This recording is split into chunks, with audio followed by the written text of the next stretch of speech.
Again, a new starting position, and that is exactly what makes freestyle chess so popular. Even the top players have to start thinking from move one. Well, in this video, we're going to have a look at a game played at the quarterfinal of the Weissenhaus Freestyle Chess Tournament. It's the first in a series. It's the Grand Slam Freestyle Chess Tour. And, well, it's quarterfinal. Magnus Carlsen playing with the white pieces against Nodibek Abdusattorov. And there are some things happening which you will not get to see in a normal game of chess. So that is something I'm looking forward to discuss with you. Just make sure to turn on the notifications, hit the subscribe button, and then here we go. I'm going to show you how Magnus Carlsen started this position here with the move. Look at this, 1f4.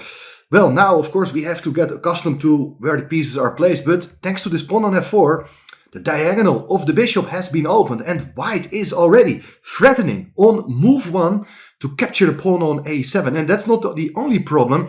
That pawn is also, it's unprotected, of course, but it also will help the bishop to hit the rook on b8, which will be trapped instantly. So how should Black cope with that threat? Well, for instance, you can block the diagonal, you can put your knight on b6, and it's an interesting position. But now, interestingly, Abdusattorov responds with f5. And that's, of course, in normal chess also the case, that if you keep the symmetry, like if you take on a7, the bishop can also capture the pawn on a2. So now both rooks are threatened to be taken. So that's a very special situation, as neither side is able to move its rook. And, well, since nothing can be done about it, Magnus says, well, I want to open up the center here first with the move e4. And that makes quite some sense, as we will find out very soon. Now, the first question you're thinking of here is, can Black maintain the symmetry if you play e5? Well, I'm going to take the pawn on f5. And now taking the pawn on f4 is not recommended, as it hangs the rook on e8. That's how white can break the symmetry in this position. Well, there are different ways of playing. You may consider just taking the pawn on e4. Not really sure why that was not played by Abdusattorov. It could be that he didn't like the prospects of a rook coming into the game early on, and then, well, very soon the rook may go to the a file. Looks a bit scary.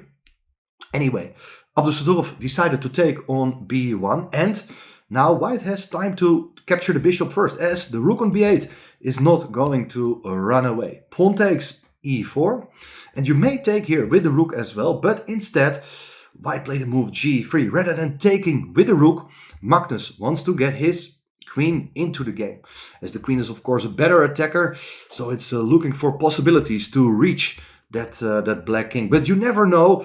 There are always ideas, especially in this form of chess, that the king quickly goes to the other side of the board. Let's see how it's gonna work out here.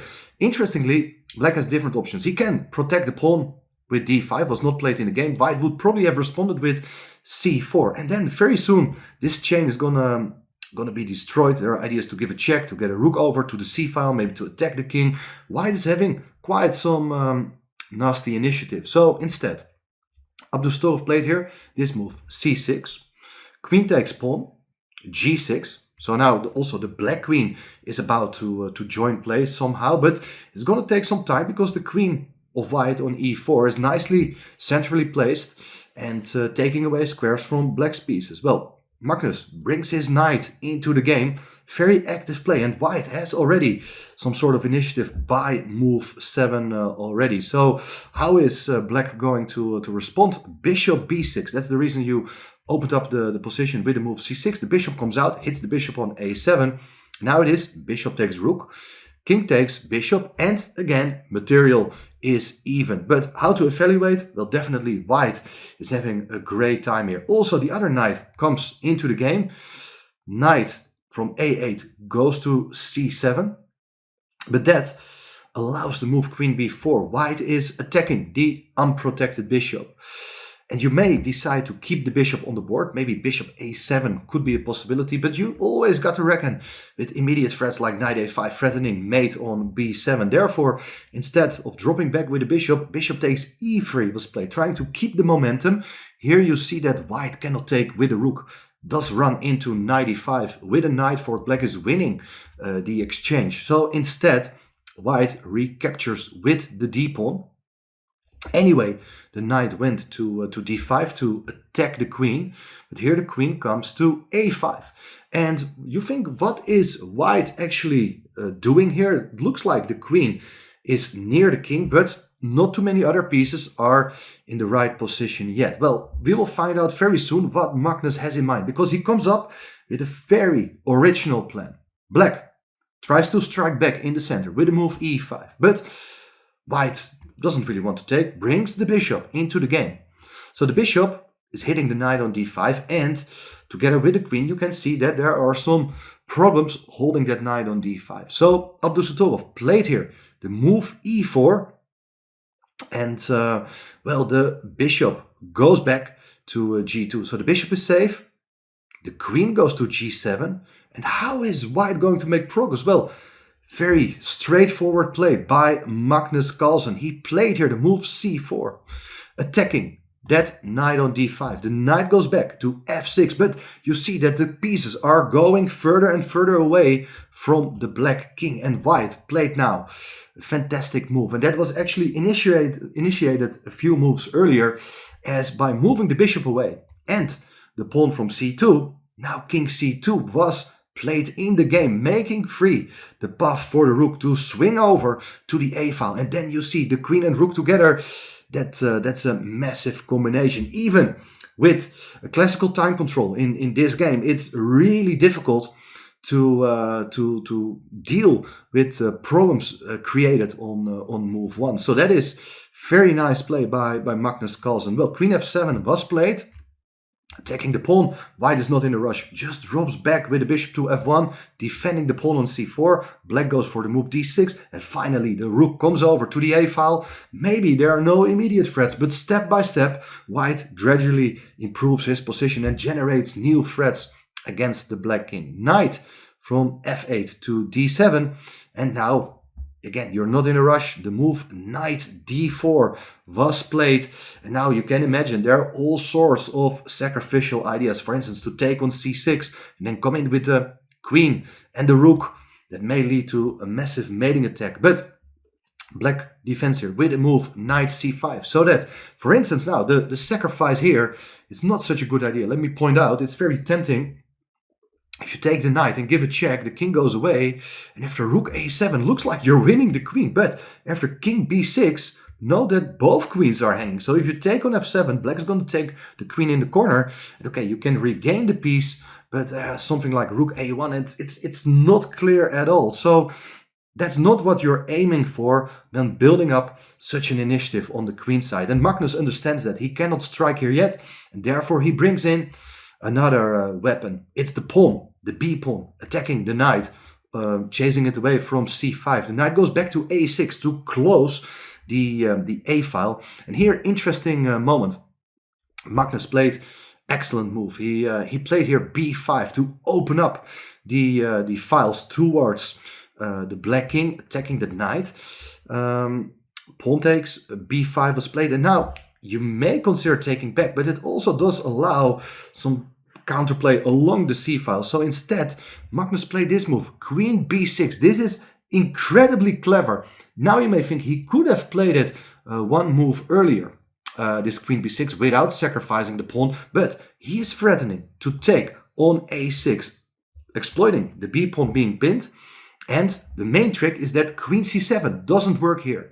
It runs into rook takes a6, queen takes b6, and rook takes b6. And now black is unable to trap the rook. After king c7, the only square for the rook to go is to capture the pawn on b5. So that's the clever idea. If you compare, if you play queen b6 immediately, the same line, it just doesn't work. Because of king c7 and the rook is trapped. In that case, you may consider defending the rook still with c5, but it does allow the move knight e5. And okay, it's still a game. This is definitely not what you want. So b5, excellent idea. C takes b5, queen b6 played. And yeah, what to do now? I mean, rook takes a6 is a threat. If you go away with king to c8, that will be met by knight takes b5. And so many threats. Main problem here is knight takes d6 with a family check. White is gonna win big material. Instead, they're followed here. The move knight b4, just moving the knight away with check. But yeah, it's not really doing anything. White just played here the move king to d2. And here, you may think there's not an immediate threat, but Abdusattorov just resigned. His position is just collapsing. He cannot do anything. Let me just illustrate one idea. For instance, you got to keep the back rank covered. It would allow queen d8 with checkmate. So that is not a possibility. And something else, for instance, if you would take the pawn on c4, White can just take the pawn on d6 with check.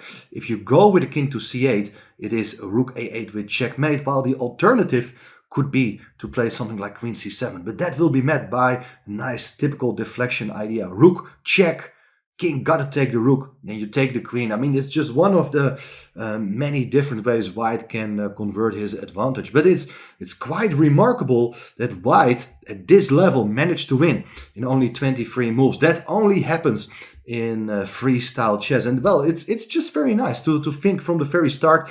That is why Magnus likes this game. Not much theory. I'm a big fan of this variant of chess, freestyle chess. And well, with this video, I hope that at least I've attempted to convince you, appreciating the beauty of this game. Avoiding a lot of opening theory, but still the same rules are applicable to freestyle chess. So hopefully you liked it. Thanks for watching. And well, I'll see you very soon again. Bye bye.